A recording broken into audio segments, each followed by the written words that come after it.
Hello दोस्तों, कैसे हो? आपका स्वागत है त्रिपान स्टडी सेंटर में। आज जो आपके समक्ष प्रस्तुत करने जा रहा हूं वो काफ़ी महत्वपूर्ण है। जो बच्चे कंपटीशन की तैयारी कर रहे हैं उनके लिए काफ़ी महत्वपूर्ण रहेगा। इसमें एमसीक्यू के अंतर्गत आपके समक्ष क्वेश्चन रहेगा जो हर एक एग्ज़ाम के लिए महत्वपूर्ण रहेगा। चाहे आप एसएससी के एग्ज़ाम दे रहे हो, चाहे यूपीएससी के एग्ज़ाम दे रहे हो, तो काफ़ी महत्व रखेगा। चलिए देखते हैं हमारा आज जो है एमसीक्यू क्या कहता है। यहाँ पर जो हम कर रहे हैं काफ़ी महत्वपूर्ण चैप्टर है वन और वन्य जीवन संसाधन, जो आपके एग्ज़ाम व्यू से काफ़ी महत्वपूर्ण है। और देखा जाए तो यहाँ जो क्वेश्चन आया है वन और वन्य जीवन संसाधन के अंतर्गत, और क्वेश्चन है कि वो प्रजातियाँ जो केवल भौगोलिक बाधाओं से पृथक कुछ विशेष क्षेत्रों में पाई जाती है क्या कहलाती है। क्वेश्चन आप समझ गए होंगे, बहुत क्लियर है कि वो प्रजातियां जो केवल भौगोलिक बाधाओं से पृथक कुछ विशेष क्षेत्रों में ही पाई जाती है उसे हम क्या कहते हैं। जो किसी विशेष क्षेत्र में ही पाए जाते हैं, भौगोलिक क्षेत्र में ही पाए जाते हैं, क्या हम उसको विलुप्त प्रजाति कहते हैं, या बी स्थानीय प्रजाति कहते हैं, या दुर्लभ प्रजाति कहते हैं, या गंभीर प्रजातियाँ कहते हैं। तो आप अपना जो है इसमें से आंसर चूज़ करके देखिए कौन सा सही हो सकता है, क्योंकि आपका नॉलेज ही महत्वपूर्ण बनता है। क्योंकि आप जितना नॉलेज लगाओगे उतना ही पेपर के लिए आप सक्षम हो पाओगे। तो नॉलेज आपने लगा लिया होगा, ऑप्शन चुन लिया होगा कि कौन सा ऑप्शन आपके लिए सही है। चलिए हम कोशिश करके देखें कि वो प्रजातियाँ जो केवल भौगोलिक बाधाओं से पृथक कुछ विशेष क्षेत्रों में ही पाए जाते हैं, हम उसको क्या कह सकते हैं। कुछ दिमाग लगाने की ज़रूरत है। देखिए, कुछ एक ही क्षेत्र में पाया जाता है, किसी एक ही स्थान पे पाया जाता है, तो इससे तो आपको क्लियरिटी आंसर में आ रहा होगा कि एक ही स्थान पे विलुप्त तो प्रजाति तो हो ही नहीं सकता, गंभीर प्रजाति भी नहीं आएगा, और दुर्लभ की तो बात ही नहीं है, क्योंकि विशेष स्थान की बात कर रहा है। तो जनरल सी बात है दोस्तों, इसको हम क्या कहेंगे, स्थानीय प्रजातियाँ, क्योंकि ये स्थान में पाया जाता है। बोला तो है क्लियर आपको कि केवल भौगोलिक बाधाओं से पृथक कुछ विशेष क्षेत्र, यहीं से क्वेश्चन का जो है मेन मतलब स्टार्ट होता है कि विशेष क्षेत्र में ही पाया जाता है, यानी स्थानीय प्रजाति कहलाएंगे। तो इसका आंसर आपको समझ में आ गया है। इसका आंसर है बी, स्थानिक प्रजाति। और चलिए देखते हैं अगला क्वेश्चन क्या है। चलिए अगला क्वेश्चन जो हमारे समक्ष आया है काफ़ी महत्वपूर्ण है कि एशियाई चीता को भारत में किस वर्ष विलुप्त घोषित किया गया था। क्वेश्चन आप समझ गए होंगे कि एशियाई चीता को भारत में किस वर्ष में जो है विलुप्त घोषित किया गया था। क्या ए 1951 में घोषित किया गया था, या बी 1952 में, या सी 2010 में, या डी 1975 में। देखिए दोस्तों, यहाँ पर इस क्वेश्चन में एक बात होती है कि इस क्वेश्चन का डेट आपको याद होना ज़रूरी है। यहाँ तुक्का भी नहीं लग सकता, क्योंकि अगर डेट आपको याद नहीं होगा तो आप सही आंसर देने में सक्षम नहीं हो पाओगे। लेकिन थोड़ा मोड़ा अगर एलिमिनेशन मेथड यूज़ करोगे तो कुछ हद तक जो है आंसर देने में सक्षम हो पाओगे। तो आप पहले अपना आंसर चूज़ कर लीजिए कौन सा है, जिससे आपको आसानी रहे, पता लग जाएगा कि आप कितना तेज़ हो। तो चलिए, आपने अपना आंसर जो है सेलेक्ट कर लिए होंगे, जो कि काफ़ी अच्छी बात है। देखिए, एशियाई चीता को भारत में किस वर्ष विलुप्त घोषित किया गया था। देखिए, 2000 तक तो इसकी कोई स्टोरी नहीं बताई गई, तो उससे पहले की बात कही गई है। तो यहाँ पर देखा जाए तो 2010 जो है एलिमिनेट हो जाता है, और 1975 की बात भी नहीं कही जा सकती। एक बात मैं आपको समझदारी के लिए बता दूं कि जब भी एग्जामिनर कोई क्वेश्चन पूछता है ना, तो उसके दो ऑप्शनों को जो है काफ़ी नज़दीक रखता है, और उसी दोनों में जो है द्वंद्व करना पड़ता है बच्चों को। तो एलिमिनेट कर दीजिएगा तो आपका जो है 50-50 चांस रह जाएगा, क्योंकि 50 तो आप हटा दिए, 100 में से 50 हटा दिए, अब रह गया 2, तो 2 का जो है 50-50 हो जाता है चांस। और 50 में अगर तुक्का भी आप लगा रहे हो तो कई हद तक सही जाने की चांसेस बन जाता है। तो हमारे समक्ष देखिए 1 साल का सिर्फ गैप आ गया, ए और बी में 1951 में, या बी 1952, यानी 1 साल का गैप है, लेकिन इन्हीं में से एक आंसर सही है। तो आपको पता होना चाहिए कि एशियाई चीता के भारत में किस वर्ष में विलुप्त घोषित किया गया था। तो 1952 में, यानी 1952 में जो है इसको विलुप्त घोषित किया गया था, जो कि काफ़ी सही आंसर है। तो आप बी पे जा सकते हो कि इसका आंसर बी है 1952। तो देखिए, मैंने 51 और 52 की बात कहा तो काफ़ी नज़दीकी द्वंद्व थी, लेकिन बी जो है करेक्ट गया कि 1952 में जो है एशियाई चीता को जो है विलुप्त घोषित किया गया। तो एग्जाम व्यू से ऐसा क्वेश्चन बहुत काफ़ी महत्वपूर्ण रहता है। यहाँ पर जो आपके समक्ष जो स्क्रीन पे क्वेश्चन आया है काफ़ी महत्वपूर्ण है और ये क्वेश्चन काफ़ी महत्व भी रखता है। देखिए क्वेश्चन यह साफ है कि भारत की जैव विविधताओं में गिरावट के लिए कौन से कारक जिम्मेदार नहीं है। देखिए भारत में जैव विविधता में जो गिरावट आ रही है, हमसे ये नहीं पूछा कि कौन से कारक जिम्मेवार है, हमसे नहीं पूछ लिया है। सबसे पहली बात जो है, बच्चे इन्हीं क्वेश्चनों में ऐसे ही कंफ्यूज होते हैं, क्वेश्चन ढंग से पढ़ते नहीं हैं और वो कन्फ्यूज़न होते चले जाते हैं।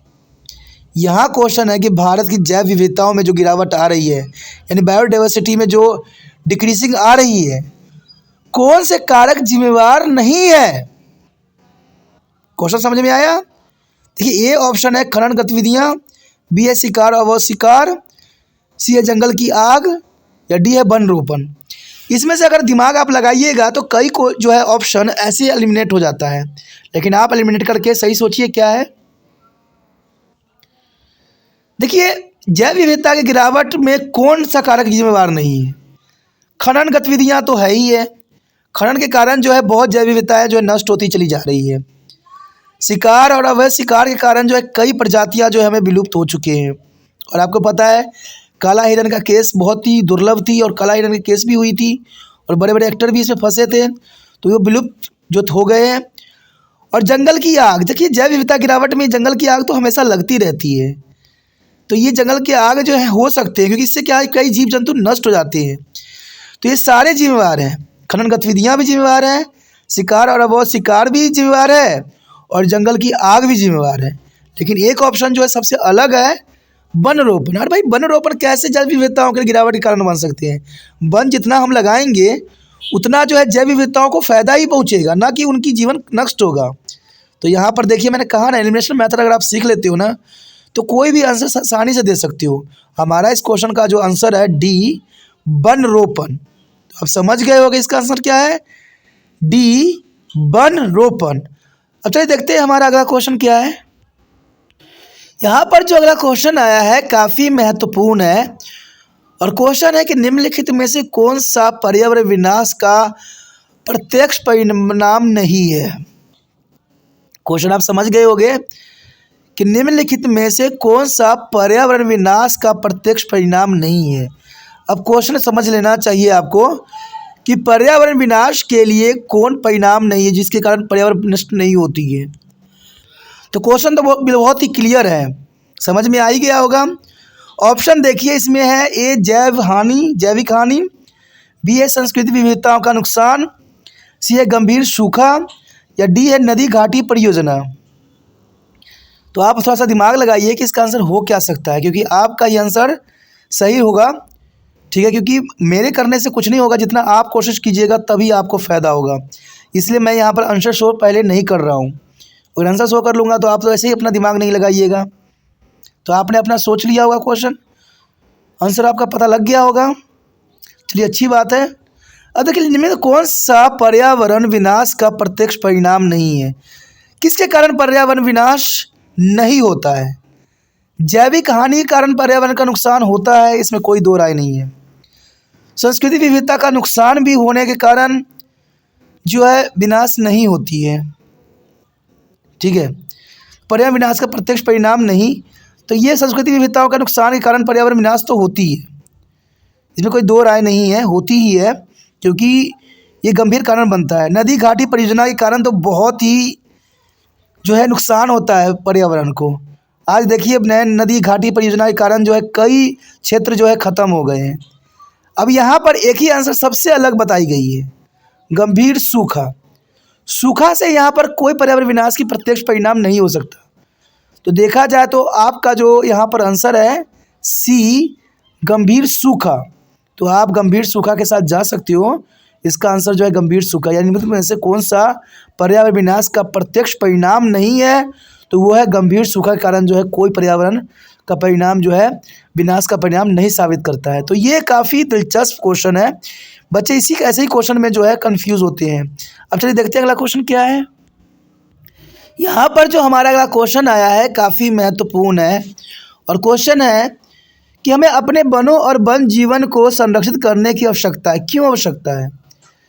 अब देखिए, ये तो बार बार मैं बताता हूँ कि वन नहीं तो हम नहीं, क्योंकि हम हैं इसीलिए क्योंकि वन है। तो यहाँ क्वेश्चन भी यही है, हमें अपने वनों और वन जीवन का संरक्षण करने की आवश्यकता क्यों पड़ती है? ए, प्रकृति विविधता को संरक्षण करने के लिए, बी, अनुवांशिक विविधता को संरक्षित करने के लिए, या सी, जैविक विविधता के रखरखाव के लिए, या ताकि हम पौधों और जानवरों की प्रजातियों का अधिक दोहन करने में सक्षम हों। देखिए, डी तो ऑप्शन डायरेक्ट जो यहाँ पर जो है देखा जाए तो काफ़ी इंटरेस्टिंग दिखता है, लेकिन यहाँ तीन में भी द्वंद्व हो सकते हैं। तो आप देखिए कौन सा आंसर सही है, उसके बाद हम सोचेंगे कि किसका आंसर क्या हो सकता है। तो आपने सोच लिया होगा। देखिए, क्वेश्चन तो क्लियर है यहाँ पर कि हमें अपने वनों को जीवन के संरक्षण करने की आवश्यकता क्यों है, क्योंकि पारिस्थितिक विविधताओं को संरक्षित करने के लिए तो चल सकता है, लेकिन इतना आंसर सही नहीं है। अनुवांशिक विविधता को संरक्षित करने के लिए भी जरूरी है, बट इतना ये अपना आंसर सही नहीं बता रहा है।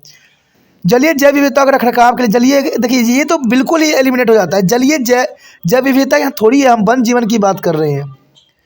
अब दूसरा ये देखिए, डी जो है काफ़ी हद तक थोड़ा समर्थन कर रहा है कि हम पौधे और जानवरों की प्रजातियों का अत्यधिक दोहन करने में सक्षम हो, यानी इसका इस्तेमाल करना है। क्योंकि पेड़ पौधे, देखिए पेड़ पौधे कई तरह के दवाई मेडिसिन देते हैं हमें। अगर हम इसकी संरक्षण ना करेंगे तो हो सकता है कि आने वाला समय में हमें कुछ भी प्राप्त ना हो। कई प्रजातियां जो है हमें ज़रूरत पड़ जाती है, क्योंकि आपको पता है मेडिसिन के लिए कई जानवरों के जो है खालों का, उनके दांतों का, उनको सींगों का उपयोग किया जाता है। अगर ये नहीं होंगे तो हमें कई तरह के मेडिसिन भी नहीं मिल पाएंगे। तो ये देखा जाए तो इसका आंसर जो होगा डी काफ़ी सही जा रहा है कि हम पौधे और जानवरों की प्रजातियों का अत्यधिक दोहन करने में सक्षम हो, इसलिए इनका संरक्षण करना जरूरी है। अगर पेड़ पौधा में से आप लाभ कमाना चाहते हो, लाभ लेना चाहते हो, तो इसका संरक्षण भी करना पड़ेगा। क्योंकि कहते हैं ना, अगर एक पेड़ काटते हो तो 10 पेड़ लगाओ, इससे जो है इसकी संरक्षण होगी। तो यहाँ पर डी आंसर सही है। डी आपके लिए काफ़ी प्रयुक्त आंसर है, तो डी को जो है आप टिक किए। तो आपने आंसर सही दिया है, तो आपको पता होगा